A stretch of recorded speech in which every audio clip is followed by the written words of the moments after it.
बीते साल 14 जनवरी के दिन भारत के इतिहास में एक स्वर्णिम दिन था। देश की संसद के सितार कहे जाने वाले राहुल गांधी विपक्ष नेता की हैसियत से देश में भारत जोड़ो यात्रा का आगाज कर रहे थे। यह आगाज देश की संसद से सड़क तक की खूबसूरती को समझने के साथ साथ लोकतांत्रिक मूल्यों की हो रही हत्या, अभिव्यक्ति की आजादी पर प्रहार, युवाओं को नहीं मिल रहे रोजगार, किसानों के साथ हो रहे बुरा व्यवहार सहित तमाम वो चीजें जुड़ी हुई थी जो भारत की लोकतांत्रिक आजादी को ठेस पहुंचा रही थी। मणिपुर की राजधानी इंफाल में कांग्रेस नेता ने इस रैली के संबंध में कहा था कि यह यात्रा पिछले 10 वर्षों में हुए राजनीतिक, आर्थिक और सामाजिक अन्याय को ध्यान में रखते हुए निकाली जा रही है। यह एक राजनीति दल की यात्रा है, यह एक वैचारिक यात्रा है, न कि चुनावी यात्रा। भारत जोड़ो यात्रा ने 67 दिनों का इतिहास बनाते हुए किसी भी राजनीतिक पार्टी की रैलियों से अधिक कुल 6500 किलोमीटर की यात्रा की, जिसमें 15 राज्यों के 100 से अधिक लोकसभा के पड़ाव आए। यह यात्रा राजनीति रूप से कितनी सफल रही या असफल, इसका आकलन बाद में भी किया जा सकता है। फिलहाल इस यात्रा से कटघरे में खड़े केंद्र सरकार की नीतियों पर बात करेंगे। साथ ही यह भी बताएंगे कि दूसरी बार जारी इस यात्रा का क्या महत्व है, राहुल की यह दूसरी यात्रा क्या कहती है, इसके क्या मायने हैं। नमस्कार, मेरा नाम आर्या झा है और आप डेली हिंद देख रहे हैं। कहा जाता है कि किसी मूवी के सीक्वल तभी रिलीज होता है जब उसका पहला फिल्म ब्लॉकबस्टर हो रही हो। राहुल की पहली यात्रा ने कांग्रेस और देश के उपजे असंतोष को इतना बल दिया कि यह यात्रा पुनः शुरू हो गई। इस बार यात्रा के नाम में न्याय शब्द का इस्तेमाल किया गया है, लिहाजा यह शब्द भारत जोड़ो न्याय यात्रा के रूप में अब जाने जा रही है। फिर से देश की सड़कों पर राहुल और उनके समर्थकों का काफिला है। सब मिलकर केंद्र सरकार के विरुद्ध अपनी आवाजें बुलंद कर रहे हैं। भारत जोड़ो न्याय यात्रा में कुल 5 पड़ाव शामिल किए गए हैं, जिसमें युवा को प्राथमिकता दी गई है। कुल 5 पड़ाव ऐसे हैं जैसे कि युवा, किसान, नारी, श्रमिक और भागीदारी। इन सभी को न्याय के रूप में बांटा गया है। सबके न्याय की गारंटी की बात की जा रही है। वर्तमान सरकार द्वारा किए जा रहे छल की भी पर्दाफाश किया जा रहा है।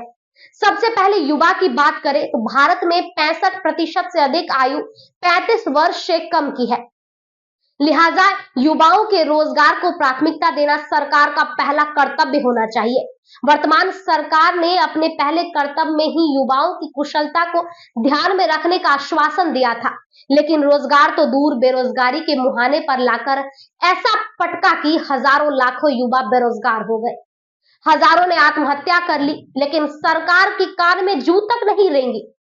आंकड़े बताते हैं कि 100 में से 42 युवाओं के पास रोजगार के कोई साधन नहीं है। ये आंकड़े और डराते हैं कि देश के नामी गिरामी आईआईटी, एनआईटी सेंटर में पढ़ने वाले 122 बच्चों ने वर्ष 2014 से 21 तक में आत्महत्या की। मौजूदा सरकार इस विषय पर हमेशा मौन रहती है। क्या आत्महत्या करने को, विवश रोजगार से दूर पलायन करने को मजबूर वो बच्चे भारत के नहीं है? यह सरकार इन पर ध्यान नहीं दे रही है। ऐसे में राहुल गांधी के द्वारा उठाए जा रहे सवालों ने देश की संसद घबरा गई है। दूसरा पड़ाव किसानों को लेकर है। हालिया दिनों में किसान पर हुए अत्याचार किसी से छिपे नहीं है। किसानों के समर्थन की बात करें तो कैसे उनके समर्थियों को कुचला जा रहा है, यह देश की सरकार को भली भांति कौन समझा सकता है। जिस देश में कृषक को खेती में मजदूरी करने की जगह संसद का घेराव करना मजबूरी बन जाए, उस देश की आधारशिला क्या होगी। देश के किसानों पर पिछले 10 सालों में 60% से अधिक कर्ज बढ़े हैं। क्या यह आंकड़े सरकार को दिखाई नहीं देते? पीएम फंड के जरिए मिलने वाले 6000 रुपए में 40% से अधिक लाभुक किसान नहीं है। क्या डिजिटली बात करने वाले सरकार के पास इसका कोई रिकॉर्ड नहीं है? बीते सालों में कई किसानों ने आत्महत्या कर ली है, यह खबर सुनी और देखी गई है, लेकिन सरकार के कानों पर जू तक नहीं रेंगी। आप पर दुशासन की पट्टी बांधे सरकार किसानों को कुचलने का काम कर रही है। राहुल के इस ऐलान के बाद छोटे किसान भी इस सरकार की योजनाओं को बखूबी समझ रहे हैं। बाकी पिछले साल के माहौल तो सबके जहन में होगा ही, जब किसानों पर लाठी, डंडे और आंसू गैस के गोले छोड़े गए थे। राहुल अपनी इस यात्रा के तीसरे पड़ाव में नारी शक्ति की बात करते हैं। एनसीआरबी की एक रिपोर्ट के मुताबिक महिलाओं के खिलाफ वर्ष 2012 से 22 तक अपराध के मामले में 25% की वृद्धि देखी गई है। पिछला यह आंकड़ा 41% का था, जो बढ़कर अब 66% पहुंच चुका है। बेटी बचाओ बेटी पढ़ाओ के झूठे नारे लगाने वाले यह यात्रा तंज कसती है और चीख चीख कर बता रही है कि अगर सरकार ने बेटियों का भला किया होता तो आज सड़क पर यह यात्रा में शामिल नहीं होती बेटियां। राहुल के अगले दो पड़ाव श्रमिकों के न्याय की भागीदारी से जुड़े हैं। समान काम को समान वेतन और वेतन की रकम में इजाफा, मनरेगा में मिलने वाले लाभ में इजाफा सहित सैकड़ों ऐसी चीज श्रमिकों से जुड़ी है। उसकी मांग की जा रही है। हर कामगार को न्यायोचित तनख्वाह मिले और सबका घर बेहतर तरीके से चल सके, इस पर वर्तमान सरकार को विचार जरूर करना चाहिए। भागीदारी की बात यह बताती है कि समाज में हर वर्ग के समान तरीके से जीने का अधिकार है, किंतु आजादी के इतने सालों बाद भी समानता का अधिकार मिलना मुश्किल लग रहा है। देश में अलग अलग हिस्सों में ऐसे ही घटनाएं निकलकर सामने आ रही है जो जन भागीदारी को अपमानित करती है। लिहाजा जन भागीदारी सभी वर्गों का हो, यह सुनिश्चित किया जाना चाहिए। अभी हाल ही में राहुल गांधी ने उड़ीसा के झारसुगुड़ा में प्रधानमंत्री नरेंद्र मोदी को जाति पॉलिटिक्स को लेकर निशाना साधा। उनका कहना था कि पीएम नरेंद्र मोदी अन्य पिछड़ा वर्ग यानी कि ओबीसी समुदाय से नहीं है।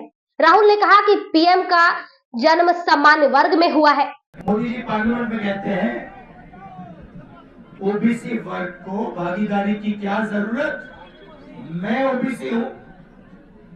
सबसे पहले मैं आपको बताना चाहता हूं, नरेंद्र मोदी ओबीसी पैदा नहीं हुए थे। प्रधानमंत्री के पद पर सुशोभित कर रहा व्यक्ति यदि इस तरीके से अपनी जाति के नाम पर झूठ बोलने लगे तो समझिए देश के अन्य मामले में कितने झूठली आशंकाएं जताई जा सकती है। खैर, यह जनतंत्र है, जनता सब देख रही है।